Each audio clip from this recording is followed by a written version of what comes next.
I don't believe what I just saw. This is one of the great moments in the history of baseball. I believe in miracles. Yes! Is this the dagger?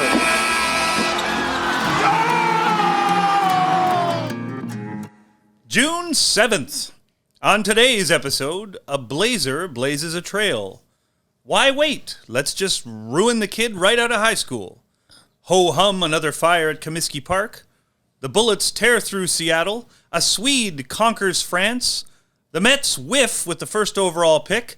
A new dome stadium works out a few kinks. Plus, broadcasting legend George Grande joins the show to adjudicate this week's Dork Draft of who we thought were the best players never to win a championship.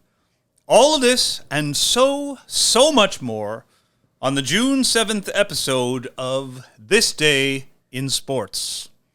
Yeah, George Grande. This is going to be exciting. I just want to say, to reiterate, George Grande, absolute legend. If you don't know who he is, it's pretty cool, yeah. Get on the Google, listen to the rest of this podcast because you're going to meet him first. And you're going to be absolutely shocked. First of all, people who know him are shocked we got him. Yeah. And the people who don't know who he is are going to be shocked, and they're going to beat themselves up that they don't know. Yeah. They're going to feel bad. They're going to feel real bad. Is it why you're wearing that jersey? That's exactly why I'm wearing this jersey. Well I'm wearing this jersey for those of you who can't see, it is a Reds, Cincinnati Reds. Yes, George Grande, big part of the Reds organization. I'm also wearing this Kinks t-shirt because George was briefly the bassist for the Kinks. Yes, that's right. That guy is so prolific. Matt is wearing our sponsor, Cabin. It all ties in. So excited to have Cabin, of course, as our official sponsor. We, of course, record in the Cabin, which is a gentleman's supply shop, barbershop, gentleman's supply shop here in fabulous Port Credit. Officially Port Credit, Frank? Am I right to say that? Frank, that's correct. Am I pronouncing this right? Port Credit. Port Credit. Port Credit. And, of course, they have several locations, including Union Station, if you're down there. There's down on the Harbourfront here in Toronto area. Fantastic place to go, not just for your beard, not just for your hair, but to get something that you might need. Frank's gone. Frank has left. Frank's going to get a haircut right now. He heard you talking. He's like, I got to go get some. That's what this place is. I got to get some pomade. So Frank's got to get some pomade because you can probably get anything a gentleman needs. Frank's going to come back with a wallet. Frank's going to come back with a belt. Frank's going to come back with boxer shorts. Yep. Socks. Yep. What else might you have?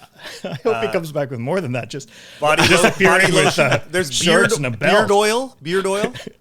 Frank does not have a beard, but if Frank comes back with beard oil on his face and a belt with no pants and a pair of boxer shorts, this guy's getting elevated from that table to this chair. That's right. Then you're fired. The big chair. Yeah. He'll come to the big chair. Straight to number one. Because his favorite band, of course, is Tears for Fears. He'll be wanting to be in the big chair because he'll want to tell tales to the big chair. Is that what it's called? Stories? Songs to the big chair. He'll tell songs to the big chair. Yep. Cabin, of course, fantastic. Check them out if you get a chance. If you're in the area, get a cut, get your beard trimmed, get a sweater like Matt has on. If you can't see, Matt's got a warm, wonderful lovely sweater. Beautiful lovely sweater. Staff. Very wonderful and welcoming. Beyond welcoming. Good people. Fantastic people here at Cabin. You can't say it enough. Get down here. Get it done. Get down. You will leave here a very happy gentleman, or perhaps someone else wants to come down and purchase something for a gentleman. That's okay. right. That's or all for yourself. Anyone can have anything. Anyone can have anything at Cabin. We are now 2 hours into the show, and we should probably get going here. Anyone got something that happened here on June 7th? Who's got something? Matt does. I do. I'll go in 2010. Washington selected Southern Nevada College catcher Bryce Harper with the first overall pick of the MLB draft. Harper is already a two-time NL MVP and a seven-time All-Star who has won 2 Silver Sluggers and has been to the he has been the NLCS MVP. Yes. So pretty amazing. Also, Harper, some of the best quotes, I think, from baseball. That's a clown question, bro. Yep. We all remember. I think he's a great personality, great number 1 pick. He's probably going to go to the Hall of Fame, I would think. Unless something disastrous happens, you got to figure he's Mike, now it's going to happen for sure. Yeah. Oh, you mean I jinxed him? Yeah. And do you think he'll always be compared to Trout? Like they won their Rookie of the Year the same year in 2012. Yeah. Like Harper won NL Rookie of the Year, Trout won AL. It's a pretty good pair for Rookies of the Year that year. Definitely. Very different people. Very, in many ways, different players. I think the numbers may sort of reflect something, but you see them play, they're just totally different players, in my opinion. And that, Yeah. And we may forget, some people may forget Bryce Harper drafted he was drafted as an outfielder, I guess, but primarily played catcher. In college. Yeah. His brother was a pitcher. Oh, really? Yeah. Okay. Did they play together? Yeah. Oh, that's cool. Yeah. And his brother did not make it to the majors? No, he didn't. That's got to be hard. And I think Bryce Harper has one of those faces too, right? I think there's some people don't like Bryce Harper or don't want to give him enough credit. I think he just has one of those faces. Like I've never heard him say anything bad. The guy, all his teammates love him. Yeah. I just think he has a face that people don't like it right away or something. Yeah. I don't. It's got nothing to do with him. Yeah. Do you remember when he won the home run derby one year, Okay. and his dad came out and hugged him? Do you remember that? His dad, huge, Jacked. Yeah. so jacked. I want to see him and Stroman's dad fight. Because Stroman's dad is jacked too. Have you ever seen Marcus Stroman's dad? No, that can't reflect how big a guy that guy is. Well, thanks for tuning in, everybody. Yeah, the second hour. Anyway, that was June 7th, Easy. 2010, when Harper was selected first overall. Well, I want to get into then moving to another sport. 1976, Dennis Potvin of the Islanders won the first of his 3 Norris trophies as the NHL's best defenseman. His win ended Bobby Orr's streak of consecutive Norris wins at 8. If you're very into the Norris trophies, check out one of our earlier episodes when Matthew Schneider joined us, and Matthew Schneider judged our draft, which was best defenseman never to win a Norris. Obviously, neither one of those guys is one of those people, but there's a lot of interesting names there, including Matthew Schneider. Yeah. Yeah. Well done. I mean, Potvin 3 Norris or 8. Yeah.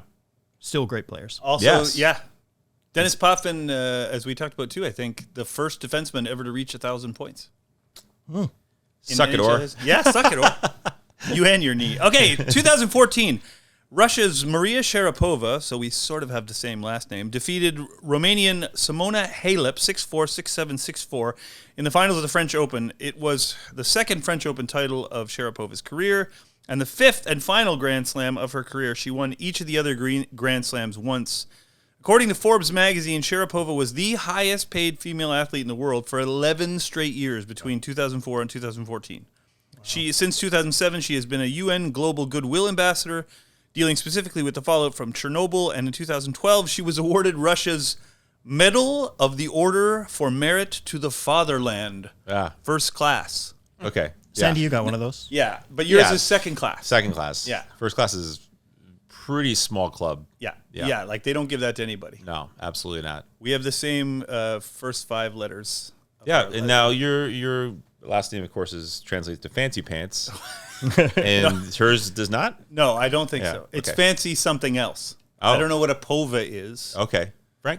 Frank, I'd have to look it up. Yeah. Oh, no. Oh, no, I know. I don't have my computer here. Frank's been told to look like he's paying attention. Frank, library's probably close by, huh? Pova means poor. Okay. In, fancy poor. Okay, fancy poor. Yeah. What's Kippen got over there? What I got is in 1997, the Red Wings clinched their first Stanley Cup in over 40 years by edging out Philadelphia 2-1, sweeping that year's finals. It is the 8th Stanley Cup win in Detroit's history. It was at that time. Goalie Mike Vernon was named MVP. He went 16-4 with a 1.76 goals against average and a .927 save percentage. 1 year after losing his starting job to Chris Osgood in last year's playoffs. And a fun story about the 1997 Red Wings Cup is that, do you remember Joey Kosher had been retired and playing in like an over 30 beer league that season? And then they called him up. Detroit called him up out of retirement in like December and put him on the grind line with Draper and Maltby. And then he goes on to win the cup, going from beer league to cup winner. Incredible. That was a shutdown line, that's for sure. In 1995, Akeem Olajuwon tip-in basket with 0.3 seconds left in overtime gave Houston a 121-18 win over Orlando. Game 1 of the NBA Finals, completing a comeback from a 20-point deficit in the first half. And if you know anything about Akeem, he was out to make Shaq look like an idiot. and Akeem embarrassed Shaq many times, and probably including in this series. In fairness, Shaq kind of admits that too. Yeah, he just... Like, Shaq's pretty candid about, Hakeem took me to school there early. Yeah, he sure did. He could not match Hakeem's footwork and stuff. Quick update. Oh, yeah, go ahead. On Pova? No. Abel. Oh. So she's Fancy Abel. Fancy Abel. Yeah. Okay. Wow. Or Fanciable. Fanciable. There we go. There you go, Frank. There you go. There you go. Okay. Okay, 1978. The Washington Bullets defeated Seattle 105-99 in Game 7 of the NBA Finals, winning their first and only NBA championship. The franchise began playing in 1961 as the Chicago Packers and has since been known as the Chicago Zephyrs, the Baltimore Bullets, the Capitol Bullets, the Washington Bullets, and now the unfortunate Washington Wizards. That season, the Bullets were led by 3 future Hall of Fame players, Elvin Hayes, Bob Dandridge, and Wes Unseld, all of whom were over 30 at the time they won the championship, which is pretty rare. During that game, Game 7, Dennis Johnson of Seattle, future Hall of Famer himself, was 0 for 14 in the game from the field. Oh. And they lost by 6. That'll do it. Like, how many nights awake does Dennis Johnson lie in bed and just go, geez, if I'd have just shot 25% from the field, we might have 0 for 14 in a Game 7. But he was more of a defensive player, wasn't? Like, Well, he was really good. No, he was a scorer. he Was a good. I mean, if you're shooting 14 shots in a game, they're counting on you to do something. Fair enough. Oof. Anyway, there you go. 1978. He had some great years with the Celtics. He did. So, He did. And he's certainly not lying awake right now. He's lying dead. Well, that's an excellent point. Matt. Okay, yeah. Dark. So sorry. I'm gonna go to a fire. Frank's from that. looking that up. Dennis Johnson confirmed.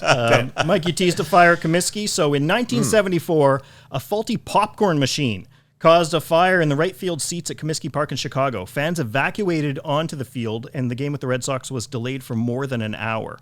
At that point, quick-thinking organist Nancy Faust, the Major League's first female organist, started to play Smoke Gets in Your Eyes, and then Fire and Rain, because they had been a rain delay the night before. Man. James Taylor. Yes, thank you. Yeah. Some fans even danced on the field. And I bring up Nancy Faust because she was their organist from 1970 to 2010. Mm-hmm. She even got her own bobblehead doll. Yeah. And she also started the whole like sports thing of na na na na na, the goodbye. The kiss of goodbye tradition. Yeah. That was Nancy Faust. Oh wow. Yeah, I've seen her in a few interviews. She's great. She tells a great story. She's been around forever, and it's amazing how much she'd seen, obviously, over those years. Amazing. I never did know that whole story. No. Can I also one more thing? Sure. One more thing. This was probably at least the third time that the fire department would have been there at Comiskey in the 70s. Yeah. Oh yeah. So there was this. There was the 1976 World Series of Rock concert with Aerosmith, Jeff Beck, and Rick Derringer. What year was that? That was 1976. Wow. Fan fireworks set up a portion of the upper deck on fire. Yeah. You can see like 8mm like on the internet of them. Like Jeff Beck keeps playing. Nice. He's a pro. And then of course Disco Demolition in that was the famous one, 1979. Yep. Yeah. So Well, I'll tell you one thing. 1983 was pretty hot. Way to tie that in. The Hockey Hall of Fame's list of inductees that year, just 3 people, but check it out. Bobby Hall, Stan Mikita, Ken Dryden. Nice class right there. Yeah. I find that the Hockey Hall of Fame is a little bit different now, but many of these years, it was very clean, very short list, and it's just like, just those kind of lists came out a few times. You just see those 3 names or you see 4 names, like those guys all should be there. No controversy. Yeah. There they are. And of course, we have with baseball, we're like, where's so-and-so? And that's not so much in hockey. It's like they're in there. Do you think, I don't know enough, do you think the Hockey Hall of Fame is too crowded? Or like, are there too many people in the Hockey Hall of Fame? Are they too lenient? I think they've gotten a little more lenient for sure. And there's certainly we start hitting those numbers. If you have a certain amount of games played, you're definitely going to have that many goals, that many assists, that many points. And I mean, and the Hockey Hall of Fame every year, it's like football. Every year, 5 people get in, right? Yeah. In the hockey one, too. It's only 5? Well, at least. Yeah. So, I mean, because some years... Because they have they have coaches, they have founders. Yeah, and they want to represent the women's game properly now, too, which I think was probably underserved for a long time. So, okay, I guess if you're inducting the same amount every year, making sure you have to, maybe you will get the odd person where people are like, huh? Yeah.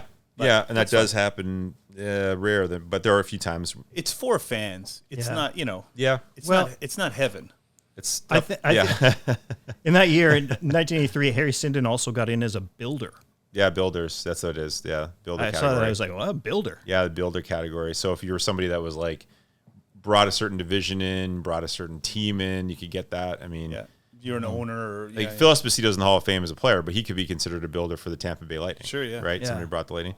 One thing I loved always about Ken Dryden, one of the best things about Ken Dryden, interesting enough, is that he won a cup. The next year he won Rookie of the Year. because he played so late in the season. Wow. He got the. He was still eligible for Rookie of the Year next year. Yeah, he got Mike, Rookie. Yeah. Did you know that I believe Hull and Makita both played in St. Catharines at Stan one point? Mikita's from St. Catharines.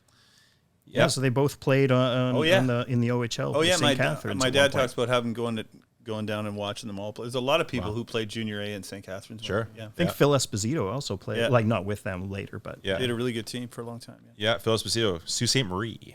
Sure. that where he's Esposito from? brothers, yeah, Sault Ste. Marie. Tony and Phil. Saint Marie. I didn't know what you were going to say there. Saint, I was like, what? Saint Marie. I don't know how you say it. 1973. Not a great way to say it. Before we start working for the Chamber of Commerce for Sault Ste. Marie. 1973, Texas selected Houston area's high school pitcher David Clyde with the first overall pick of the MLB draft. Rangers owner Bob Short forced team management to call him up to the major leagues just after his 18th birthday, despite him not spending any time in the minors.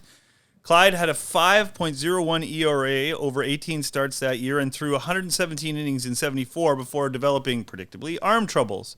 He spent the next 3 years in the minor leagues before resurfacing in 78 and 79, but he was never the same, and he retired from baseball at age 24 in 1979. He remains a cautionary tale about not letting young talent develop safely before being called up to the big leagues. Yeah. Kind of sad, right? Yeah, he was so hyped. Well, yeah, and the Rangers were so desperate for a star, and he was from Texas, and I think they just got, they panicked, Yeah. thinking it would be box office, and maybe it was once or twice. But anyway, Yeah. 1973. 2001, Colorado goalie Patrick Waugh set an NHL record with his 19th career playoff shutout as the Avalanche defeated New Jersey 4-0 in Game 6 of the Stanley Cup Finals. So he retired with 23 career playoff shutouts.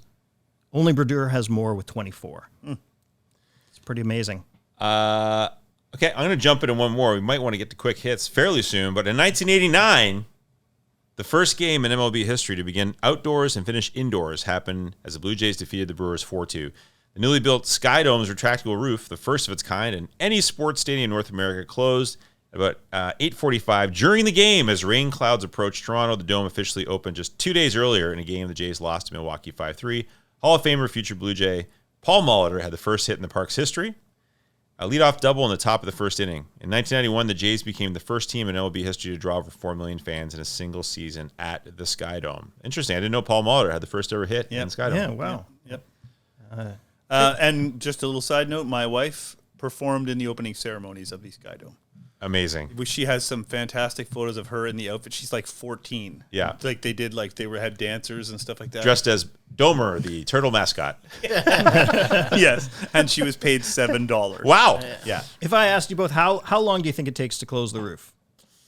I have the 40 answer. minutes. I think it's 20. 20. It is 20, yeah. Yeah. Oh, I thought you said open then close. Oh. You want to re-record that? Mm-hmm. Last one, 1981. Bjorn Borg defeated Ivan Lendl 6-1, 4-6, 6-2, 3-6, and 6-1 in the finals of the French Open. It was Borg's 6th French Open title and the 11th and final Grand Slam win of his illustrious career. However, what's interesting is he only ever won the French and Wimbledon. He won the French 6 times and Wimbledon 5. He lost the finals of the U.S. Open 4 times, but still never could win it. And on his way to winning the 1978 French Open, he set a Grand Slam record that still holds by losing just 32 games in the entire tournament. His namesake clothing is still very popular in his native Sweden, by the way. Bjorn Borg. Isn't he bankrupt? He declared bankruptcy, yes, much like Boris Becker, unfortunately. Boris Becker, that's what I'm thinking of. No, I think Borg did too. He had financial trouble, but Yeah. his clothing line is very popular in Sweden. Hasn't quite. I believe they make like underwear. I have one pair of Borg underwear. Do you? I bought it accidentally. I bought it and I went home. Wait, I go over the bay. I went to buy a sandwich. No, I needed underwear. And I was on a road trip and I bought this underwear and I got home. I was like, "This is Borg underwear." It just says Beyond Borg right there. Wow. Beyond a Borg? Beyond Borg. Beyond And you, Beyond Borg. as a Lendl man, Oh, you were really It upset. was upsetting. Yeah. I'll tell you, I've only ever seen live one professional tennis match in my entire life. Maple Leaf Gardens. Borg, McEnroe. Oh. That's the only ever. They called it the duel at the Gardens, and the poster was the two of them in muskets with the puffy shirts back to back. Sure. And those guys did not play like they were having an exhibition game. They were at serious it. about Yeah, my dad kept saying to me, "This isn't normal. This isn't normal for an exhibition game. This isn't normal. These guys want to win. These guys want to win. I don't think they were fond of each other. It was fantastic. Yeah, It was that's great. awesome. Yep. What a cool thing to see. The only one I've ever seen. Yeah, wow. Did I buy a sweater? Like one of those like sweatshirts like that with the logo or the picture? You bet I did. Yeah, you with the puffy shirts. I had to go to school, about grade 6, I think. Went to school with my awesome dual sweater. Everyone went, what is this guy Maybe wearing? we can get some Bjorn Borg gear. Yeah. I'm going to get that underwear for you, Matt. It's going to be my I'm underwear. gonna bring it in. Oh, no. Let's move to quick hits, shall we? For the love of God. Quick hits. In 1941, jockey Eddie Acaro rides Whirlaway to victory in the Belmont Stakes to complete the Triple Crown. It was the first of 2 Triple Crowns Acaro won during his career. He also rode Citation to a Triple Crown sweep in 1948. A native of Cincinnati, he won 4,779 races in his career and remains the only jockey ever to win the Triple Crown more than once. Cripple Trown. I'm sorry. The Cripple Trown. That's a different trophy. Oh, no. Well, he was 7 foot tall. I almost got through it. Yeah.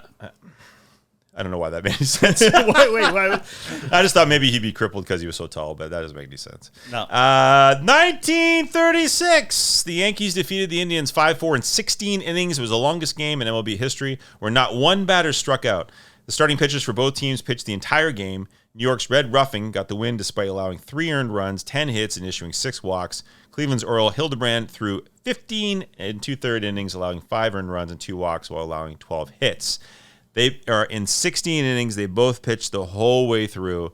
Many of us think about the Warren Miracle and Warren Spahn matchup that was in the 60s that went forever, 16 innings, wherever it was. But those guys pitching the whole game. Think about pitch counts these days. Yeah. I mean, this is like a pitch count could be 200 here. It's a month's worth of games. Yeah. 1998, in Game 3 of the NBA Finals, the Jazz set an NBA record in the Finals for futility by scoring just 54 points in the entire game. The Bulls crushed them 98-54. Utah had just 9 points in the fourth quarter and only 23 in the entire second half. Karl Malone was their leading scorer with 22 that game, and second was Shandon Anderson, who had 8. They lost all the next 3 games, including 2 at home in that series, and never scored more than 88 in a game the whole series. That was definitely a period when it got to the finals, you were like, nah, this is over. Got the tip off of game 1. You're like, nah, the Bulls are going to win this. The Bulls won game 1 of, the Jazz won game 1 of that series, but then they were never really in it. No. I mean, we'll give them 1. That's what Jordan said. Yeah. Because I bet on it. Yeah. Sorry, guys. Matt, allegedly. Thank you. Yeah. 1981, Seattle second baseman Julio Cruz tied an MLB record by handling 18 chances in a 19-inning game without committing an error. He also handled 1 more in extra innings as the Mariners defeated Cleveland 5-4 at the Kingdome. So, Just to be clear, you said 19-inning game. It was just a 9-inning game. so I did make an error. No, I'm just saying, like, it's not Ironic. No. if there was 19 innings, Yeah, no. but 18 chances in a 9-inning game means that 2 out of every 3 outs went to him Second base. Yeah. for the entire game. That's why I was like, that's pretty remarkable. Yeah. I chose that one thinking I'm gonna get through this without an error. Sorry. I just didn't want And I if think it's not, great no, you I got- think it's great. I was like, and if I do mess up, it's perfectly apropos. It is, exactly. You couldn't lose on that one. In 2006, Carolina defeated Edmonton 5-0 in Game 2 of the Stanley Cup Finals. Hurricanes goalie Cam Ward became the first rookie goalie since Patrick Waugh to earn a final shutout. Tying back again, we mentioned Ken Dryden. There's a rookie in net. That's amazing to see that run. And again, Patrick Waugh was like the second coming of Ken Dryden in that respect because he's a young rookie goalie winning the cup. And Cam Ward. I kind of forgot about Cam Ward. Yeah. Excellent career. Yeah. Don't forget about Cam Ward. Thank you. Don't. Okay, one last one. 1997, 19-year-old Eva Majoli of Croatia won the only Grand Slam title of her career when she upset world number 1 ranked player Martina Hingis 6-4, 6-2 in the finals of the French Open. Majoli never got past the quarterfinals of any other Grand Slam tournament during her entire career. And she won when she was 19 and never got past the quarters ever again. That was it. That was it. I got one more. Just Yeah, can I okay. do Yeah, one do more it, quick do hit? it. Yeah. 1993, Montreal's John Leclerc scored the game-winning goal at 14 minutes and 37 seconds of overtime to beat LA 3-2 in Game 4 of the Stanley Cup Finals. It was the second consecutive game that Leclerc scored the game-winning goal in OT. And he had won the Game 3 for the Canadiens just 34 seconds into overtime the night before. And the reason I want to say that one is Tkachuk and the Panthers this year. He also didn't he also have 2 back-to-back Overtime winners? Yeah, that's correct. Yep. Yeah. Well, let's go to some birthdays. Yeah, let's do it. In 1933, two-time All-Star pitcher Herb Scorer was born. He was also Rookie of the Year in 1955. He was born in Rosedale, New York, 1933. June 7th. That's a sort of amazing story, Herb Score, like how good he was, and then he got hit. I mean, we can talk about it another time, but No, but 16 and 10 in 1955 wins Rookie of the Year. Yeah. 20 and 9 the next year, two-time All-Star. and then he got hit by a comebacker, right? Yeah, and then And he that was couldn't it. see, and he became a great broadcaster for Cleveland for years. Yeah. A great But- name, Herb Score. Great and name. in both those years, first 2 years in the league, he led the league in strikeouts. Yeah. 245, 263. Yeah. Amazing. And he was never the same because his eye vision was got it real was bad. just so screwed Yeah. up he couldn't do it. Okay, next birthday, 1975. Former NBA Most Valuable Player Allen Iverson was born in Hampton, Virginia. For my money, maybe the toughest pound-for-pound player in NBA history. Allen Iverson, 1975. Nice. 1954, legendary BC Lions place kicker Louis Pasaglia was born in Vancouver, BC. Another error. man. Another error my on the God. play. All right. Just a shout out, he holds the record for the most CFL games played at 408. That's 25 seasons. Whoa. Okay. Louis Pasaglia. Yeah. Did Okay. he at any point during any of those games have to wear a helmet? Never wore a helmet. Speaking of great hair. Rookie of the Years, June 7th, 1947, Yankees catcher and the captain, Thurman Munson, Akron, Ohio, Rookie of the Year, of course, is and also a tragic death, of course. Yes. But an absolute competitor and legend in Yankee world and in all the baseball world. 1966, pitcher Heathcliff Slocum was born in Jamaica, New York. Heathcliff Slocum, of course, most famous for the terribly lopsided trade with between Seattle and Boston, where Boston traded Slocum to the Mariners for a stretch run, and the Mariners traded them both Jason Varitek and Derek Lowe, I think, in exchange for like 2 months of Slocum, and Slocum wasn't even very good. And Varitek became, Well, speaking of captains. yeah, right. One of the great leaders in Red Sox history, won a bunch of World Series. Like they really, that's one of the more lobsided trades in history. And poor Heathcliff was born on this day in 1960. Poor Heathcliff. Poor Heathcliff. Yeah. He'll never be a Garfield. Named after a tragic character. Yes. 1981, tennis star Anna Kournikova was born in Moscow, Russia. Oh, you just wanted to get a good one. You just wanted to nail one. Yeah. All right. No mistakes. He's not going to say anymore. all right. I'm not going to risk it. I'm not going to risk it. You got any more? 1988, Stanley Cup winning tough guy Milan Lucic in Vancouver, BC. Yeah, right. Yeah, there's a face. Okay. I'll do a Stanley Cup win. Okay. Oh no, it's not my turn. Go ahead. I don't know. 1970, all-time American points leader in the NHL. Mike Modano was born in Livonia, Michigan. Yeah, class act, dude. He won the cup and took it on to Craig Kilborn's Late Late Show. Remember that show? I do remember that show. Yeah. Nice reference there. One death to mention, I want to mention, 2008 Wide World of Sports host Jim McKay died in Moncton, Maryland. What a legend. Yeah. Wow. Broadcast legend. Ties in with our judge for our draft. Absolutely does. Broadcast legend. Absolutely does. Broadcast legend. And kind of the reason I'm wearing this Reds jersey as well is this is a Joey Votto jersey. Mm-hmm. And we're going to jump into a draft that's going to be all about legends or great legends or great players who didn't win a championship. Yep.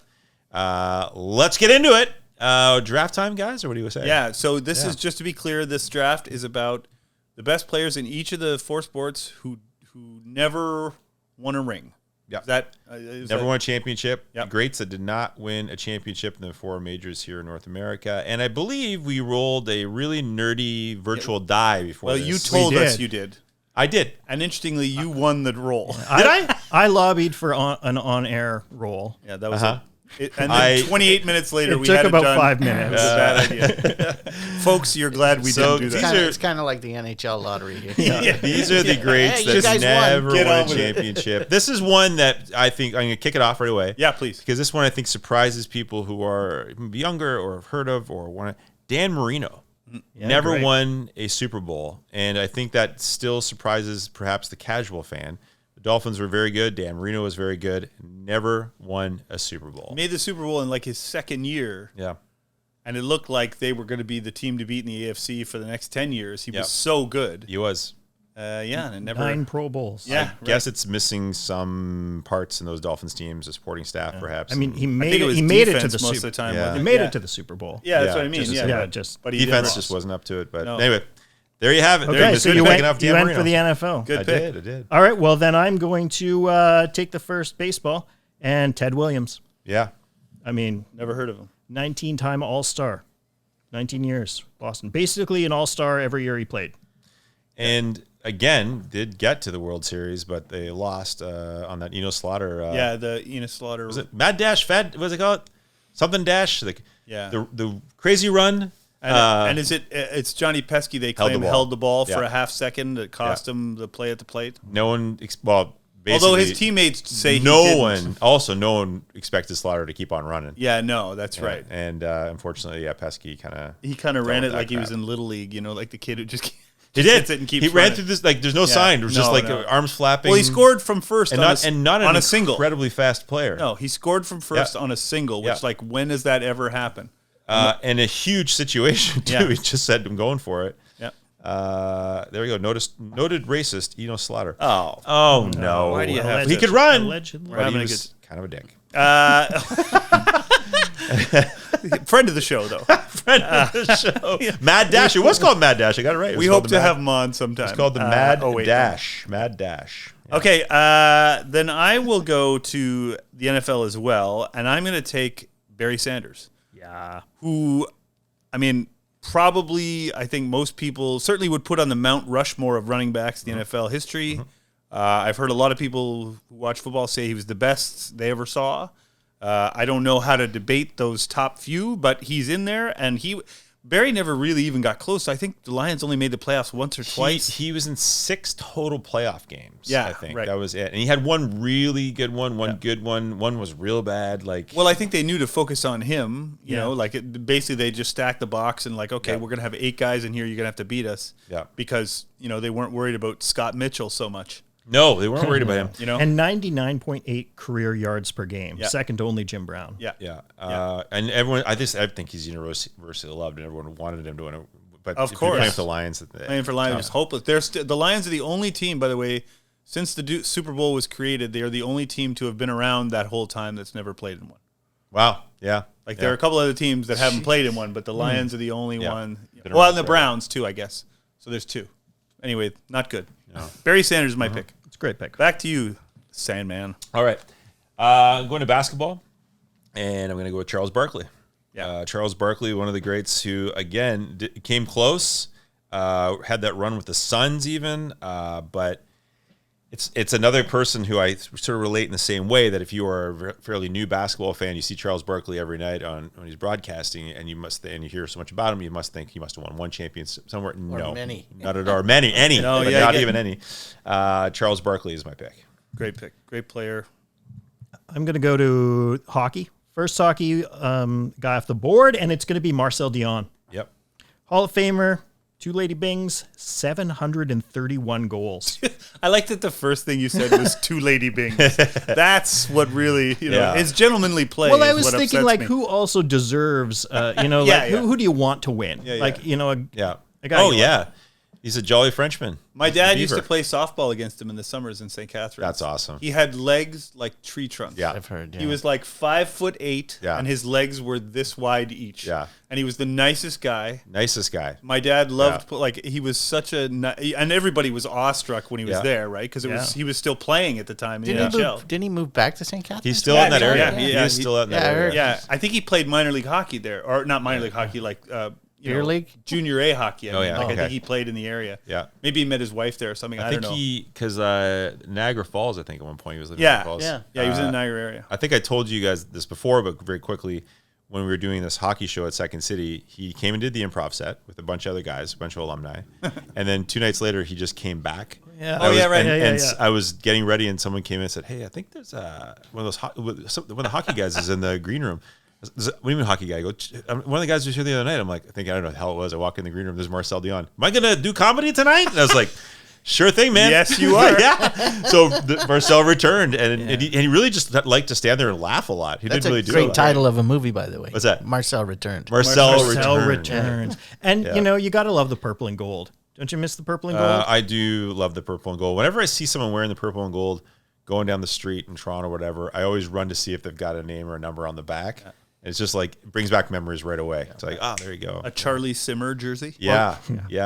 Can you name 2 other players From that time? I was trying to think goalie. Simmer and Rogie Vachon. Rogie Vachon. So Dave Taylor. So Rogie Vachon Dave was the Taylor. guy that I saw recently. The jersey had Rogie Vachon. Oh, wow. On the back. That might be about it, though. Dave Taylor, Rogie Vachon. Pretty tough. I don't know. That's a little I mean, those sounds. That's me shutting down. Bob Pulford, too. Bob Pulford. Was there played for them and then became their coach right after he retired. Anyway, let's go back to the draft. No, this is fun. Where are we so going I next? went. So that was me first NHL. Yeah. Marcel Dion. Okay. So that's to me. I'm going to go to the NBA as well. I'm just going to follow whatever Sandy does. Sure. And I'm going to take John Stockton. In the history of I'll give you one statistic to back that up. In the history of the NBA, there have been 9 seasons where a point guard or any player had 1,000 assists. John Stockton has 7 of them. Wow. Yeah. He is, in my mind, one of the most underrated players of all time. I think he missed a total. I'm looking at his sheet here. In his career, he played 19 seasons in the NBA. Guess how many games he missed total? 22. Total. 19 seasons. And he missed 22 games. He was he averaged over 10 assists a game for 19 seasons. Gonzaga's own. John Stockton. Have you seen, you guys seen Air? Air, it's excellent. Yeah, Yes. they mentioned that. Fantastic. Where's, really good. Where's Gonzaga? Yeah. Yeah. Fantastic. It's over to me, is it? Yes. Okay, cool. I'm going to go to baseball because this is pretty crazy. Ty Cobb never won a World Series. Yes. Yeah. So I'm going to go way back for Ty Cobb just because it totally surprised me that and once I'm reading it, I'm like, yeah, it's absolutely. He never won a World Series all those years he played. Well, if we would have gotten a few hits, maybe they would have won. He should have hit more. He should have played a little dirtier. For sure. Should have wanted it more. Do you want him to have won one? Do you? No one wanted Ty Cobb. I think people say the problem with Ty Cobb is he's too nice a guy. He didn't have the gym. when it came down to it, right? It's true. Everyone said, Gentleman Cobb. Yeah, gentleman Cobb. Can we not just give him one? Just too soft, too gentle. The year that he turned down the batting title was very nice. He said, I can't do it, guys. Yeah. You love me too much. Yeah, that's right. All right, it's to you, Matt. Okay, so I can go either football or I could go. Oh, you guys are done in both the ones I need to go to. We're done. All right, you know what? I'm going to go football, and you've both gone on the offense, but I'm going to go defense because a lot of times they don't get enough recognition. Bruce Smith, 200 career sacks, NFL leader, and so close to like 4 Super Bowls. That's why I really want him to get one. Hey, Okay. no argument here. In keeping with Matt's team, I am also going to pick a Buffalo player. This is a bit of a homer pick for me because I grew up near the Buffalo area and I was there live to see his 500th career goal. I'm going to take Gilbert Perreault. Yeah. I know he's not mentioned among the all-time greats, but Gilbert, like I said, he scored 500 goals. He played his entire career in Buffalo. He's a total class act of a human being. Won a Bing. Won a Bing. Great player. The Sabres got to the finals once when he was there, but they were never. He was always kind of a victim of like the Canadiens dynasty, the Islanders dynasty. There was just too many great teams, especially in the Adams division or in the Patrick division. They just could never get out of the playoffs. And because I loved watching him when I was a kid, I'm going to pick Gilbert Perreault. And so that's another example of someone in a certain era, because if Gilbert Perreault played now, he would have certainly ended his career somewhere else trying to get a cup. That's right. He would have gone chasing. Yeah. For sure. Yeah. Second thing, we don't often challenge our listeners or Okay. viewers to anything but a contest.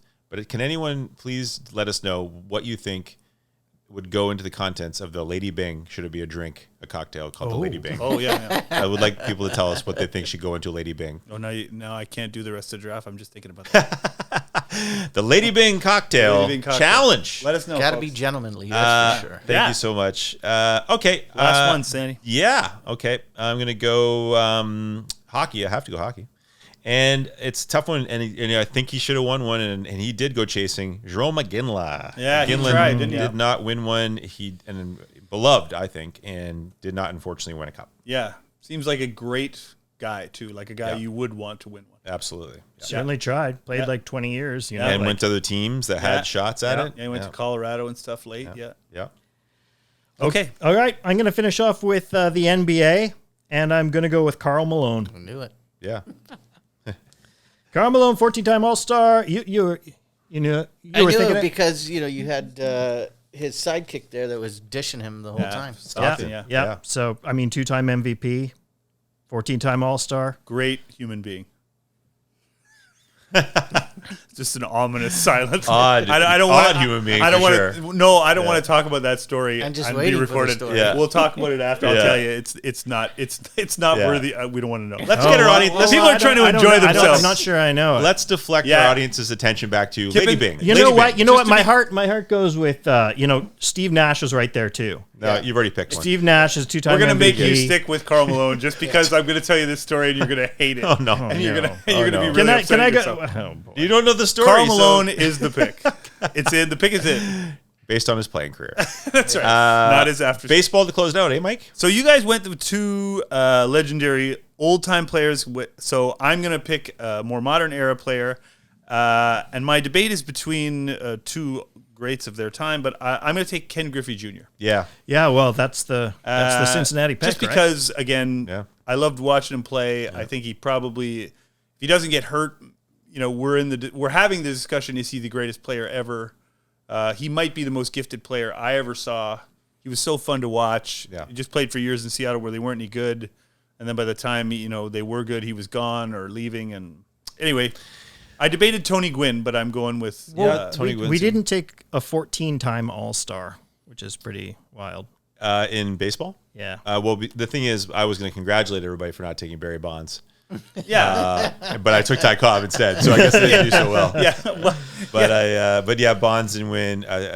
Tony Gwynn. Juan Marichal, Ernie Banks, unfortunately. But there's you look at these. I was looking at this. I don't know if you felt this way immediately too.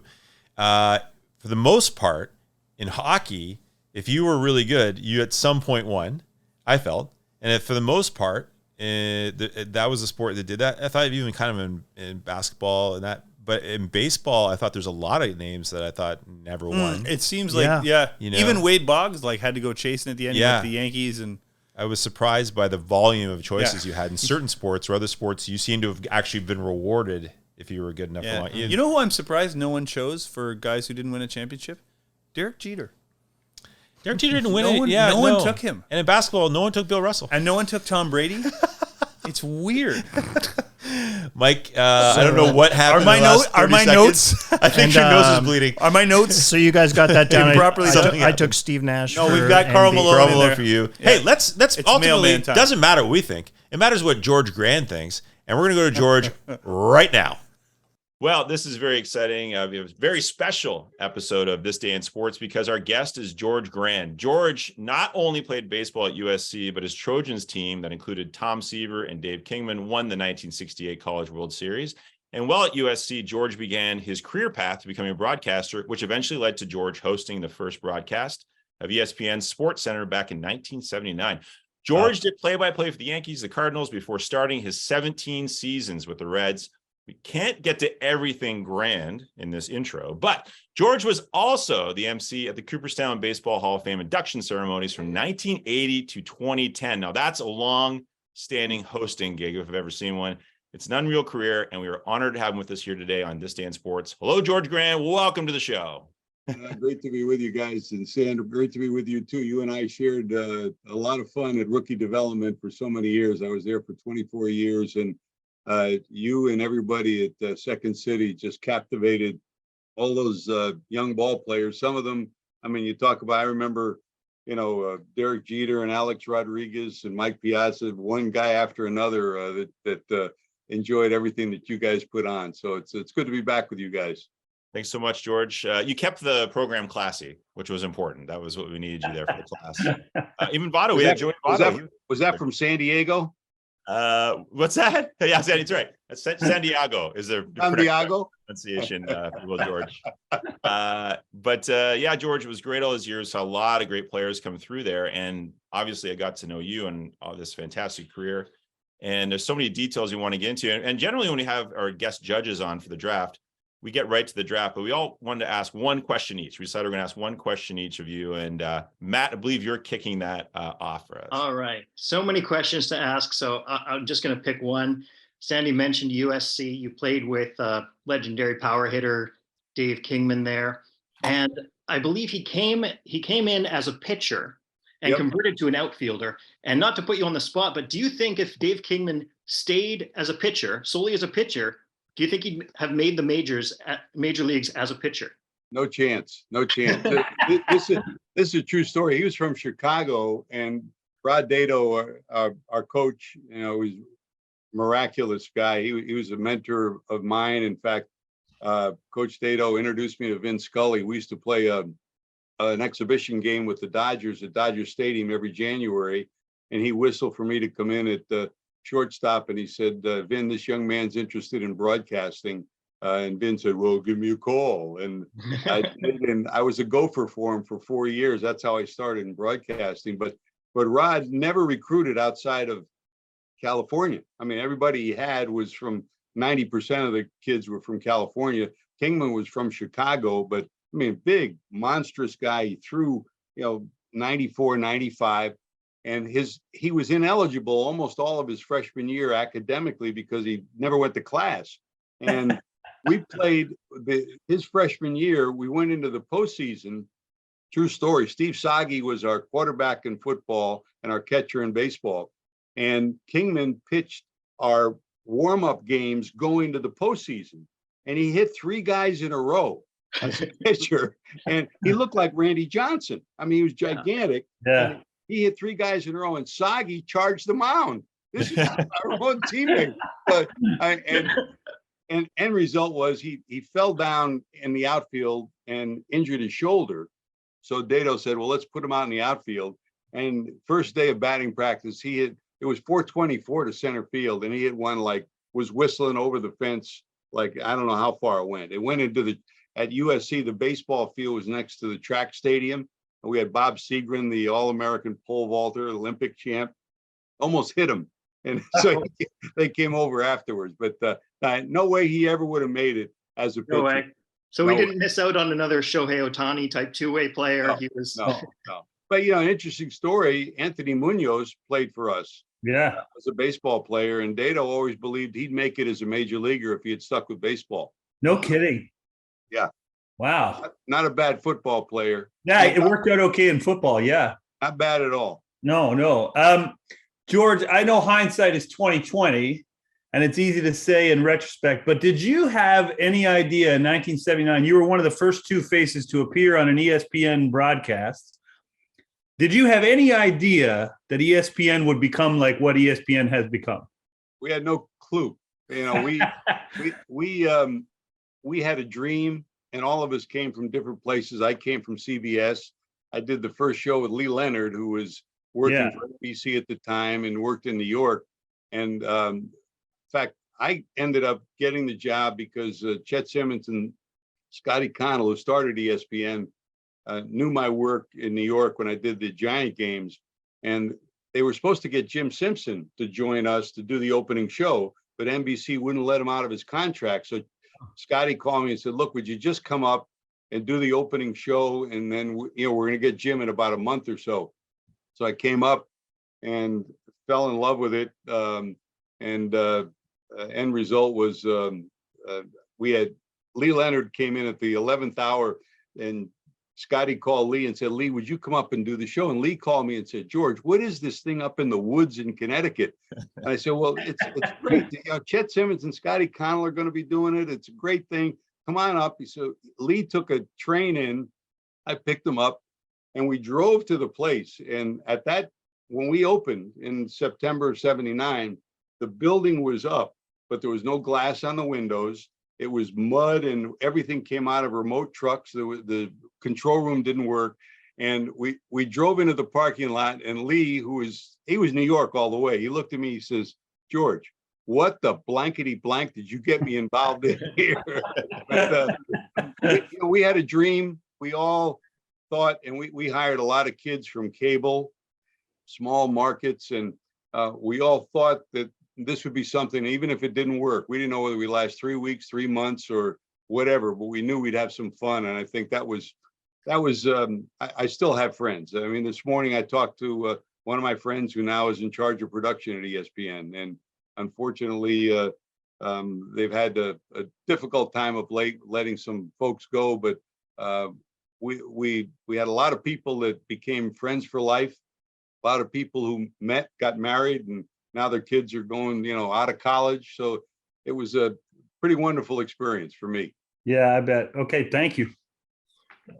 George, I'm going to move over to Cooperstown. And in those 30 years that, I guess it was 30 years that you were doing this amazing hosting gig, by the way. I mean, just phenomenal.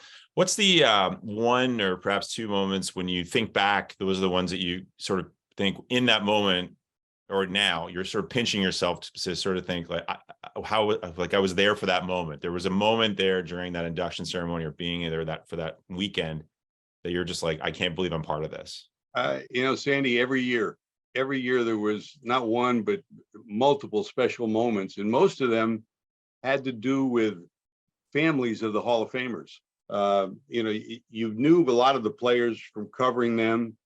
Of course, guys like Ted Williams or Joe DiMaggio, I never covered, but I got to know them and their families going up there every year, and just being with their families and seeing how they interacted with each other, and see how the players interacted with each other too. And for me, it was the human element of each and every year. I can pick out every speech and every weekend that those guys were there, and something special happened, to each one of them. I'll never forget, speaking to Tom Seaver, of course, Tom and I did the Yankees with Phil Rizzuto. And when Scooter finally got into the Hall of Fame, and Tom, he was a big wine enthusiast. He's got a vineyard now in Northern California. And we're sitting at the veranda of the Otis Saga, and Scooter's going to speak the next day, and we're having a glass of wine, and we toasted each other, and we said, you and I are the only two people in America that know what everybody's going to be in for tomorrow when Scooter gets up there and starts to talk. And Scooter's speech is one of the all-time greats. He didn't know, he didn't write anything down. He just, told the story and laughed. Part of it was fun, but at the stage, the bottom line is it's hot, it's humid, and the Hall of Famers are right behind him. Yeah. Scooter's talking, he's telling stories, and Johnny Bench and Bob Feller are saying, "Come on, Scooter, it's hot up here. Shut up, will you?" No, nobody ever heard any of that. But, I'll never forget when Bill Mazeroski got inducted. He got up and he had his speech all written, and he got up, started 30 seconds into his speech, he started to cry. He couldn't get through it. So he sat down, and I went over to him, and we introduced the next person. I said, "Maz, you want anything you want me to do?" We said, "You want to try to do it again?" And Maz says, "No, just say thank you to my wife, please." And so I got up and said thank you to Mylene, and he started to cry again. And moments like that. I think there were great speeches. Most of the best ones were ones that were, not ad-libbed, but were off the cuff. The ones who wrote them down weren't as good, but it was pretty special. And it still is. It's a wonderful place to be. If you're a baseball fan, you got to go at some point in time. Yeah, it's heaven. Yeah. I go tell you, you told me to go to the Hawkeye Grill, and I went there, and the guy walked out, and I said, I was with my wife, and I said, "Hey, we're just going in for a drink." He said, "Not tonight. It's the meeting of janitors and custodials tonight." And everyone who's coming out had a giant ring of keys just to prove that they're janitor custodials. They shut the bar down that night just for them. I was like, wow, I guess I'm not going in there at all. No, not without a key ring. It's the happiest place in America if you're a baseball fan. That's for sure. It is. Absolutely is. Well, George, we want to get into the very serious moments here of judging some of these teams. So we selected 3 teams of 4 guys that we felt were great players in their own way, but they never won a championship. And we got that list pared down for you. Obviously, you can go any way you want to go. You can go by sport, or just team by team, any way you want to talk about it. Did any of those names jump out that you were kind of surprised, even had that moment of like, wow, they just never won a championship? No, I got the list that you gave me in front of me, and it's amazing because as you go through each of the four major sports, there's a story behind every one of these guys. And some of them, we've all had a chance to watch. Others came long before, Ty Cobb started in the early 1900s. No, but Yeah. And as you reflect on it, it was not so much the athletic numbers that they put up and the statistics, but it's their lives and how they battled in their sport. Some of them, were parts of great teams. Some of them were never parts of great teams. I don't know. Barry Sanders, great example. He never had a chance to win a championship because he was on a lousy team. There are other guys who are on great teams that had a chance to go to the playoffs. Jim Kelly and Bruce Smith. They get back year after year, 4 years in a row, they go to the Super Bowl and they just couldn't win it. So that it went from one end of the spectrum to another. Those who were great players who were on bad teams and never had a chance, and those who were on great teams or good teams. I guess you can't say you're a great team until you win a championship, but those are on good teams, but just couldn't win that game. And the best team in every year doesn't always win the championship. I mean, look at the Bruins this year. Everybody thought they're going to march through the playoffs. And what happens? They're out in the first round. It happens so often that way that there's a magic to the postseason in every sport. It's become, I think, more complicated because of free agency. It's become more complicated because of expanded playoffs, where, the money in sports is obviously postseason broadcasting. So people want more postseason games. So, the days, it's interesting in baseball, you look, when did Don Larson throw his no-hitter? The first week of October. We're not even starting the playoffs until the end of the first week of October now. It used to be the season ended, two teams went at it, it's best of seven and it could be over in a week. So October 5, 6, and 7 for so many years was when the World Series ended. Now the first round of the playoffs isn't starting until then. And, the great Mr. October of Derek Jeter, when he hits, the magic hit that he got for the 1st of November. So I think it's interesting. The numbers are interesting, but I think what each one of these athletes that you guys pick, tells a story, not just of them, but of their teams and their cities too. So if you, so I think you're most known, obviously, for baseball. We'll say that for sure. So jumping out of that, let's say I was curious about in basketball. Before the three guys that were chosen in basketball, just to get away from the sport that you're most known for. What is it in basketball when you see those three guys? Any comments on those? Let's see. You got basketball. You got Charles Barkley. You got Karl Malone. And you got John Stockton. And each of them, in my mind, certainly is deservedly mentioned in this list. And Malone and Stockton for me were one of the greatest combinations in sports, period. To play together for 19 years, to be able to, and Stockton will never, I don't think anybody, he's got, career assists, career steals. And I don't think anybody's ever going to best those records. No. It was magic. I was a point guard too. And the things that he did with the basketball, for me, were just amazing. Just to watch him. And if you had a kid and you want, this is a league where everybody's 6'9", 6'10", 6'11". And you got Barkley on that list too. And Barkley was 6'4". Yeah. And he averaged over 11 rebounds a game. How the heck do you do that? It's unbelievable. Amazing. Fundamentals, George. Fundamentals. And hustle. Boxing out. Let's go. Boxing out. And how about playing some defense? We're seeing it this year. You look at the Lakers, look at the Celtics. Look at teams that you expect to move on. They play defense for one quarter and then don't play any defense for 3 quarters. Yes. I would say with Stockton too, the chances of those assist numbers, especially going away. so much focus on the 3-pointer now that it's like there's no, they're getting away from like, I'm going to feed it inside, there's so much of that cuts a ton of assist numbers out for sure. And certainly anywhere near the key you could give it to Karl Malone, he'd elbow the guy in the face and then drop it in. So yeah, I'm with you on all the guys that you listed. The one guy that I think I probably would add to that list was Elgin Baylor. Yeah. Yeah. Because I mean, here was a guy, he went to 8 finals, and he lost 7 of them to the Celtics. And you would have thought somewhere along the road, one of the greatest players of all time, who was on some pretty good teams with the Lakers in those early years, would have had a chance to win at least one. Yeah, they finally won one the year he retired, right? Yeah, exactly. It's not fair. Yeah, I mean, he came into the league and it looked like he was going to win it his first or second year, and there were the Celtics, and every time you turned around, there were the Celtics. Yep.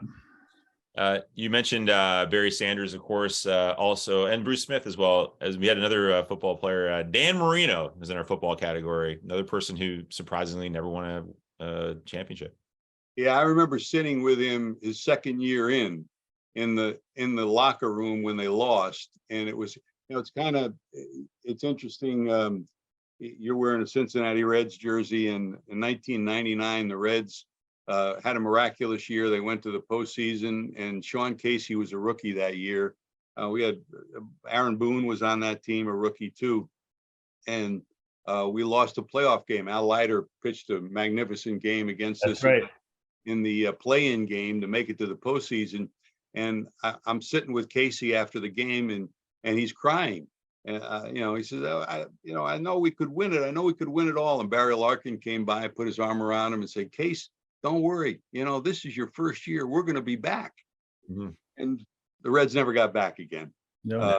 And for Dan Marino, it was like I'm hearing the same words coming out of Casey's mouth that I heard come out of Dan Marino's mouth. And I followed Dan a lot in college, and then I'll never forget I think you guys are probably Buffalo fans because you got a lot of Buffalo guys listed here, but none of us are. I remember when Dan went to the Senior Bowl, and half of the coaching staff was the Buffalo coaching staff because they had won the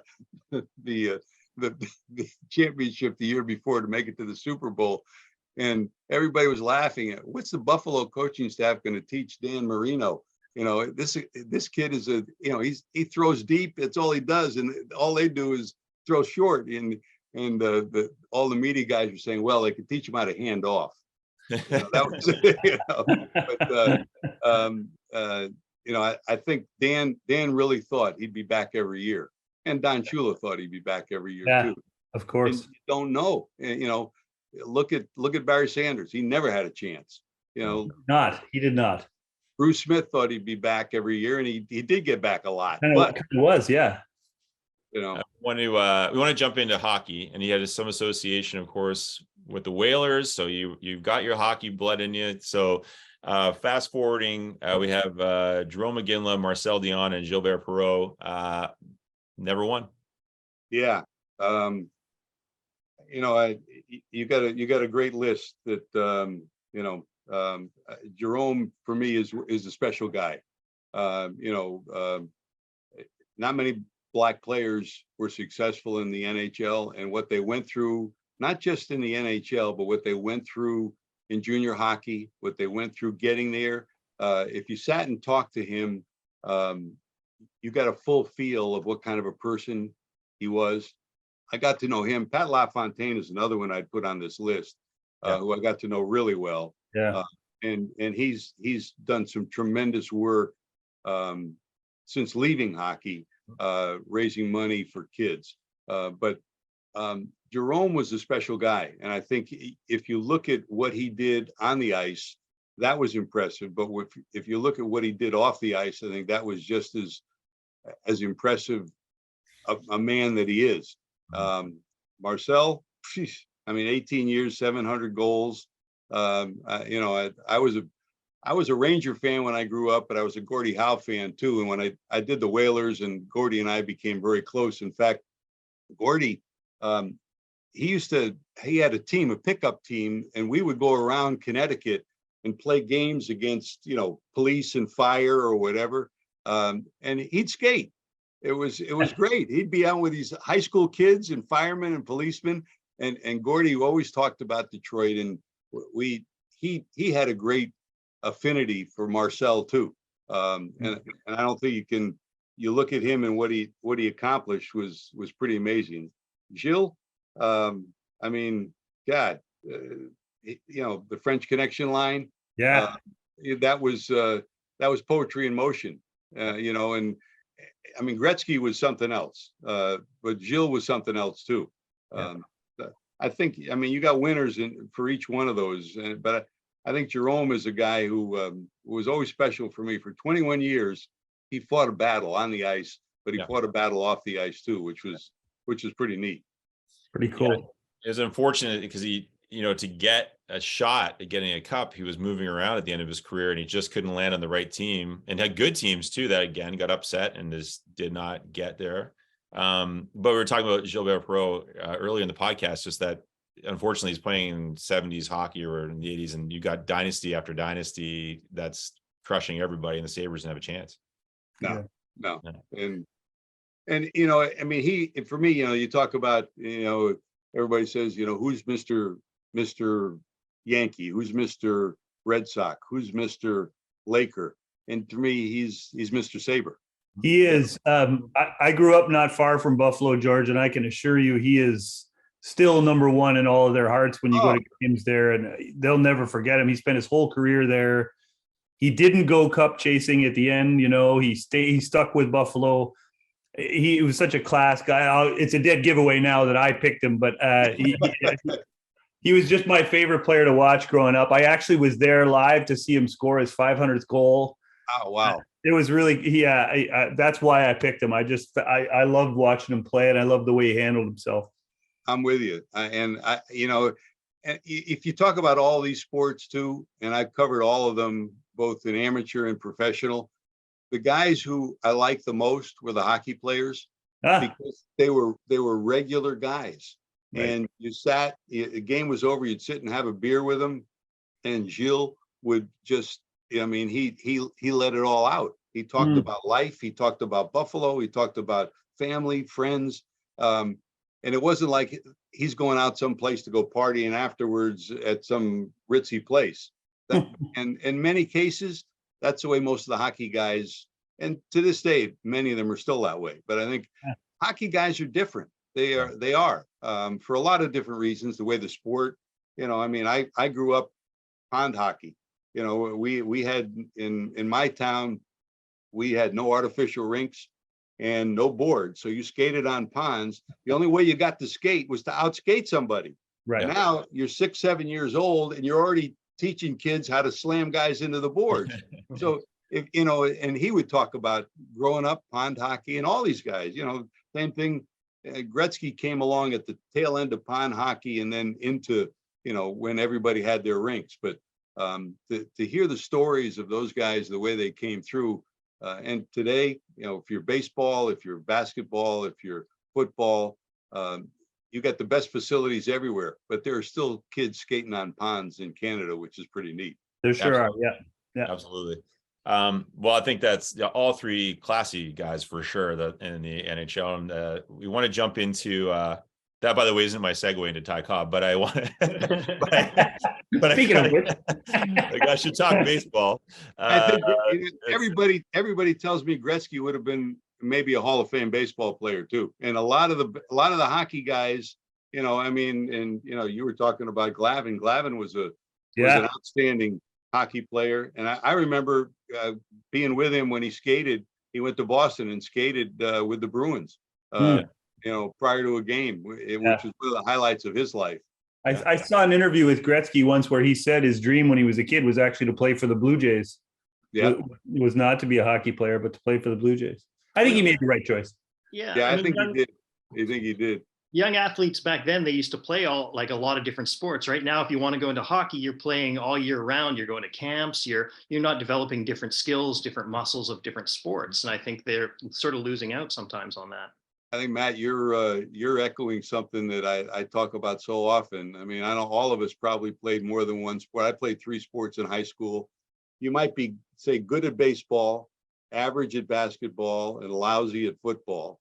So you learned how to sit the bench in one sport. It's not like you're a star. Now, if you're a baseball player, you go to, you're all year long. If you're a pitcher, you're pitching all year long. You're told that you're the greatest thing since sliced bread.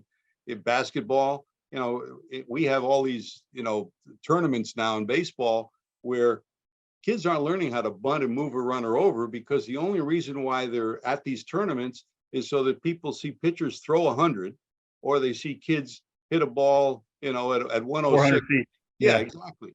And the best part of, I think, the rule changes this year is that we're getting back a little bit. You see more bunting, you're seeing more bases stolen, the little parts of the game that are important, but it's a whole different story. I think is a great benefit for good athletes to play more than one sport. First, as you're growing up, your body can't take just throwing for a year or hitting or wherever.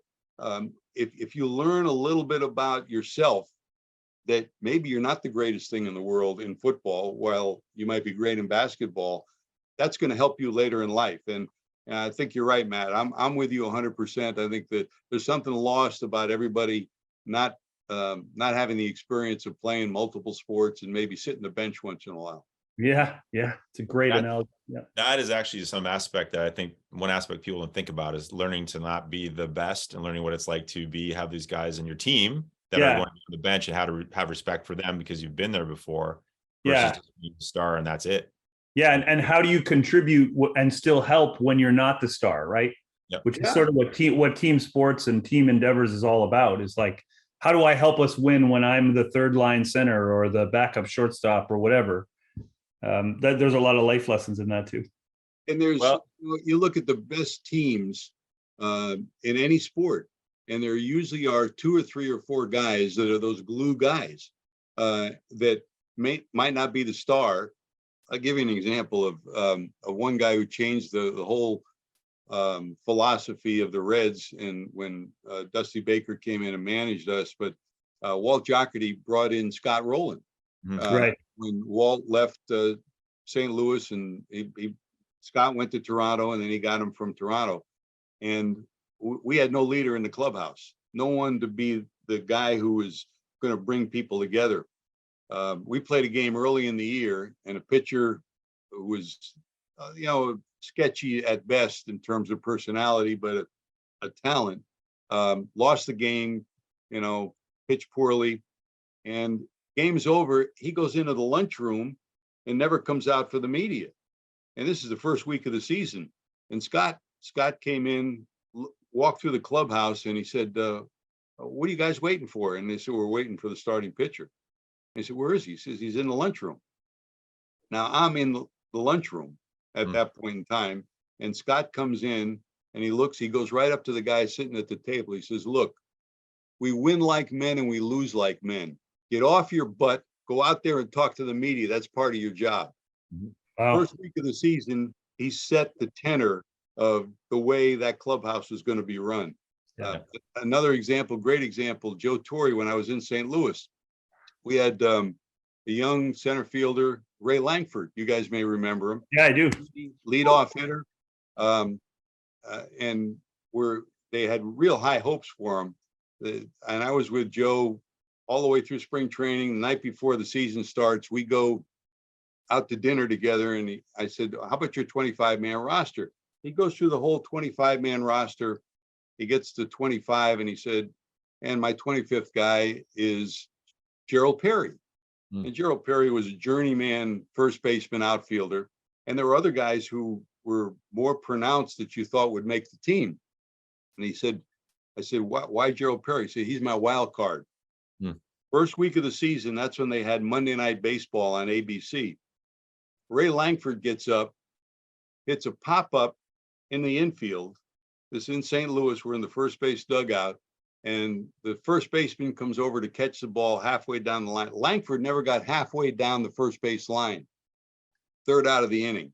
Yeah. Gerald Perry came out of the dugout, took his finger and put it in Langford's chest and hit him like this. He says, "Don't you ever embarrass us like that again. You run out every ball. You're a Cardinal. You're a major leaguer. Run out every ball." And, Langford is backing up going like that. And from that moment on, he changed his demeanor, became a very good ball player. End result, I go into Torrey's office after the game, and we're sitting there. I said, "Now I know what you meant by wild card with Gerald Perry." You need people like that. Guys, You do. And that's such a great combination too. And you get a Scott Rowland, who's a Hall of Famer and also a great leader, and also all those different tools that he had on the field, but also off the field. It's good to hear that. We're getting into baseball. And we have Ken Griffey Jr., Ted Williams, and Ty Cobb. All three never won a championship. Do we miss anybody? Because I mean, we miss, I'm sure in baseball, I mean, I'm sure you, especially with Griffey, would have a connection. Yeah. Yeah. Again, it's there are a lot of guys who for what they did on the field and off the field, never had that chance, or I'm happy for him. Joe Torre was one who finally got it as a manager and not as and I mean, he had tears in his eyes when he got that. But I'd say Ernie Banks.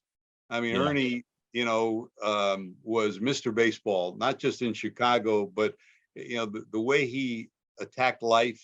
You talk about Jill and the way he was in that clubhouse in Buffalo.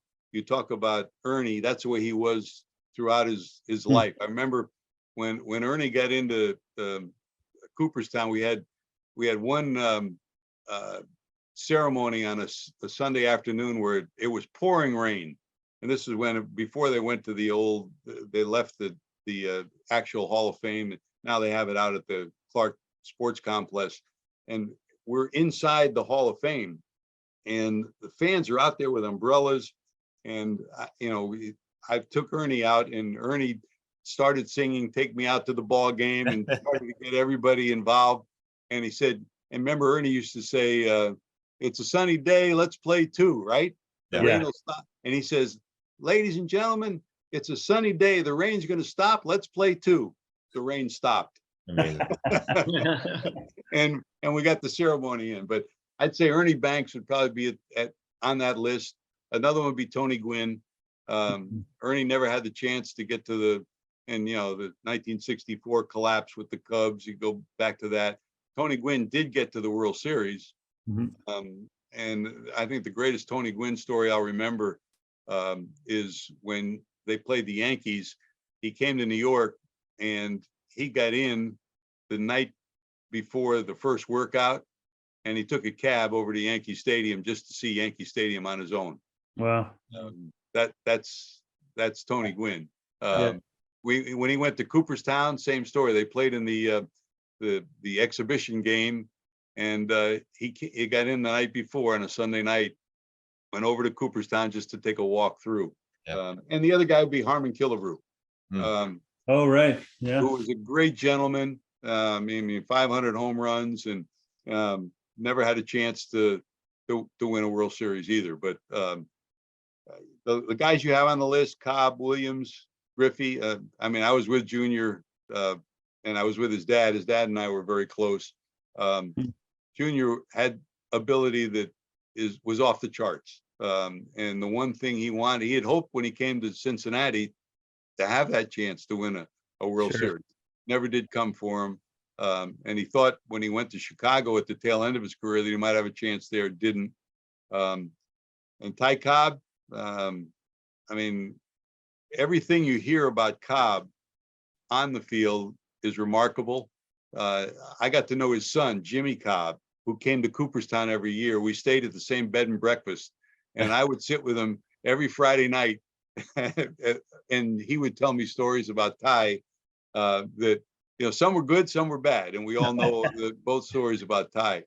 But the guy at the top of the list is Ted. I got to know him very well. And once he almost had tears in his eyes when he said, "The one regret I have is that we never won a World Series." And, he had a great belief that he was the greatest hitter of all time. And he became the greatest hitter of all time, which was remarkable. But for me, the most remarkable thing about him, and Bob Feller was that they enlisted in World War II. He left in 42, won the Triple Crown, 3 years in the service, came back, and in 47 he wins the Triple Crown again. How do you do that? I mean, how do you do that? So yeah, I certainly, it's unbelievable. And same thing with Feller. Feller was a pilot, and people, a lot of guys joined the service and played on a baseball team in some place. Yeah, right. Baseball play, but these guys actually went to war and Went overseas. Yeah. Oh, I mean, it was remarkable what they accomplished on the baseball field. And Bob, of course, he had a lot of barnstorming teams when he came back, and he raised a lot of money for those who were not as fortunate or maybe have been injured, that were in the service too. So one of the craziest things I heard about Bob Feller organizing those barnstorming tours is he decided just to organize them himself.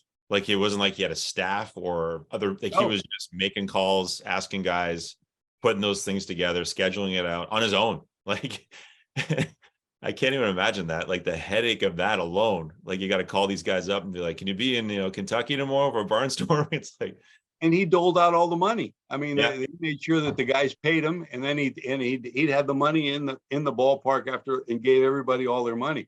This is a true story. For many years, there was an airport in Cooperstown, and they closed the airport, and Bob used to fly in. He had his own plane, and he and his wife, Ann, would fly in for the ceremonies. And as you know, Cooperstown's not an easy place to get to. Oh.